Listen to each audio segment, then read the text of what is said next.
સમાચાર વિસ્તારથી જોઈએ તો ખેડા જિલ્લામાં આવેલા નડિયાદ શહેરમાં ધર્માંતરણના મામલામાં એક પછી એક ખુલાસા થઈ રહ્યા છે। મુખ્ય સૂત્રધારની ધરપકડ બાદ કરોડોના ટ્રાન્ઝેક્શન સામે આવ્યા છે। સોમવારે મુખ્ય સૂત્રધારના રિમાન્ડ પૂર્ણ થયા ત્યારે તે પોલીસે આ સમગ્ર મામલાને વધુ એક વ્યક્તિની ધરપકડ કરી છે, જેને મંગળવારે કોર્ટમાં રજૂ કરાતા કોર્ટે તેના 5 દિવસના રિમાન્ડ મંજૂર કર્યા છે। નડિયાદ શહેરમાં રામતલાવડી વિસ્તારમાં ધર્માંતરણના સેમિનાર યોજી દાહોદ સહિત વિસ્તારોમાં લોકોને નડિયાદ લાવી તેમનું ધર્મ પરિવર્તનની વિધિ કરી તેમને ખ્રિસ્તી ધર્મમાં કન્વર્ટ કરવામાં આવ્યા હતા। આ સમગ્ર મામલાનો પર્દાફાશ હિન્દુ સંગઠન દ્વારા કરવામાં આવ્યા બાદ આ મામલે પોલીસ ફરિયાદ નોંધાવવામાં આવી હતી, જેને પગલે પોલીસે મુખ્ય સૂત્રધાર સ્ટીવન મેકવાનની અટકાયત કરી છે। તેને કોર્ટમાં રજૂ કરીને તેના 7 દિવસના રિમાન્ડ મેળવ્યા છે।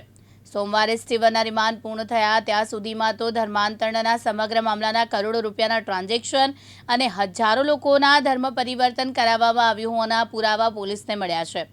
મંગળવારે પોલીસ દ્વારા આ ગુનામાં સ્ટીવનની સાથે રહેતા સ્તિમતુલ મહિડાની પણ ધરપકડ કરી છે। બુધવારે સ્મિતુલને કોર્ટમાં રજૂ કરાતા કોર્ટે તેના 5 દિવસના રિમાન્ડ મંજૂર કર્યા છે। પોલીસ દ્વારા સ્મિતુલના બેંક એકાઉન્ટની તપાસ કરતાની સાથે સાથે ધર્માંતરણના મામલામાં શું રોલ હતો, તેને કેટલા લોકોને ધર્મ પરિવર્તનની વિધિ કરાવી હતી તેની તપાસ કરવામાં આવી રહી છે।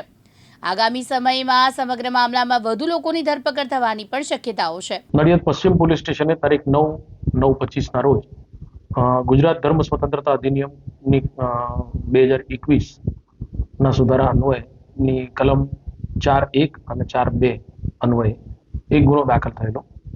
ફરિયાદી આકાશ નરેન્દ્રભાઈ પટેલ, જે નડિયાદના રહેવાસી છે, એ તેમના મિત્રો સાથે નડિયાદની એક સોસાયટી છે, આશીર્વાદ સોસાયટી, તેની નજીકથી પસાર થતા હતા ત્યારે ત્યાં ક્રિશ્ચન ધર્મની પ્રાર્થના કરવામાં આવી રહેલી હતી અને મોટેથી હાલેલુયા હાલેલુયા એ રીતે બોલતા હતા, જેથી એ લોકો અંદર ગયેલા ત્યારે તેમને આ ફરિયાદીને તથા તેમના મિત્રોને ત્યાં જે 2 ઈસમો હતા તે ઈસમોએ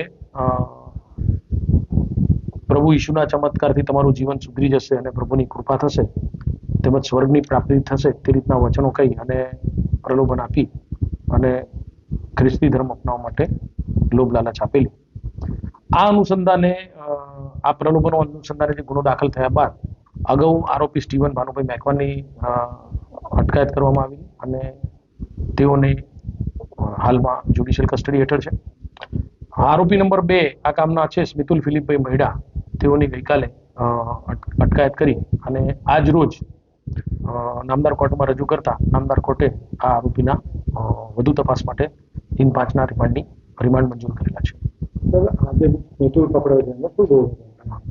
જે મુખ્ય આરોપી છે સ્ટીવન ભાનુભાઈ મેકવાન અને આ હાલના આરોપી છે સ્મિતુલ ફિલિપભાઈ મહિડા, તો જે સંસ્થા કે ટ્રસ્ટ તેઓ ચલાવતા હતા તે રિસ્ટોરેશન રિવાઇવલ ફાઉન્ડેશન સંસ્થા હેઠળ જે ચાલતી બાઇબલ કોલેજ અને બાઇબલ કોલેજની સાથે સાથે જે અન્ય પ્રવૃત્તિઓ હતી તે તમામ પ્રવૃત્તિઓમાં જે કોઈ પણ હિસાબો રાખવાનું હોય કે પત્ર વ્યવહાર કરવાનું હોય એ તમામ કાર્યવાહી હાલના આરોપી દ્વારા થતી હતી અને હાલના આરોપી સાથોસાથે આ બાઇબલ કોલેજની અંદર પોતે એક વક્તા તરીકે પણ જતા અને એની સાથે સાથે ગુજરાતમાં અને ભારતમાં વિવિધ વિસ્તારો કે જે જગ્યાએ આ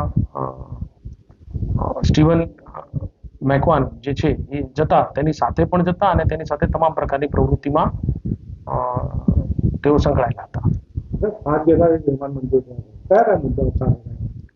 મુખ્યત્વે જે આ સંસ્થા છે એ સંસ્થાની જે નાણાકીય પ્રવૃત્તિઓ થયેલી છે તે પ્રવૃત્તિઓ બાબતે અને અન્ય કોઈ સંગઠનો કે સંસ્થાઓ સાથે આ કામના આરોપીઓએ નાણાકીય વ્યવહારો કરેલ હોય તેની તપાસ માટે તેમજ ધર્માંતરણ જે થયેલું છે તેના અન્ય કઈ જગ્યાએ ધર્માંતરણ થયેલું છે, બીજા અન્ય કેટલા વિક્ટીમ છે એ બાબતની માહિતી મેળવવા માટે આ આરોપીના રિમાન્ડ મેળવવામાં આવેલા છે। તૃષાલ પંડ્યા, દિવ્યાંગ ન્યૂઝ, નડિયાદ।